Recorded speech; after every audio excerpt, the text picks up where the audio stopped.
Lord, maraming salamat sa bagong araw na ito.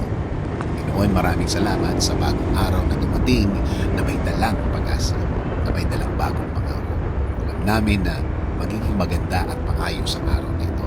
Alam namin na magiging mas magaan ito kesa kahapon dahil alam namin na ikaw ang kasama namin. Dahil alam namin na magiging guide ka namin, na magiging maayos ang mga oras na parating at magiging mas relax kami sa araw na ito.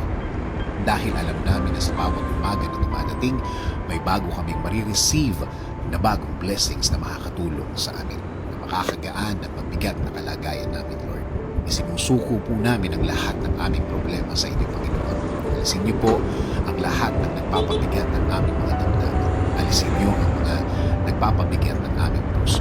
Sa inyo at sa inyo lang kami mag-focus at wala nang iba. Alam namin, Panginoon, na laging the best ang mga plano mo sa amin, na ang purpose ay maganda at magkaroon kami ng tahimik na buhay na mas maayos kaysa sa kahapon. Oo, Panginoon, nahihirapan kami sa ngayon, pero sa inyo lang kami titingin, sa inyo lang kami kakapit.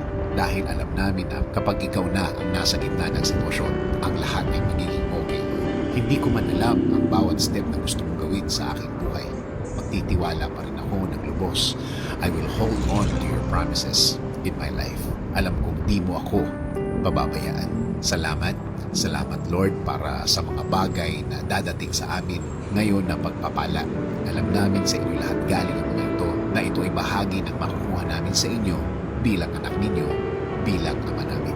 Maraming salamat din sa mga tamang tao na ilalagay nyo sa aming araw ngayon.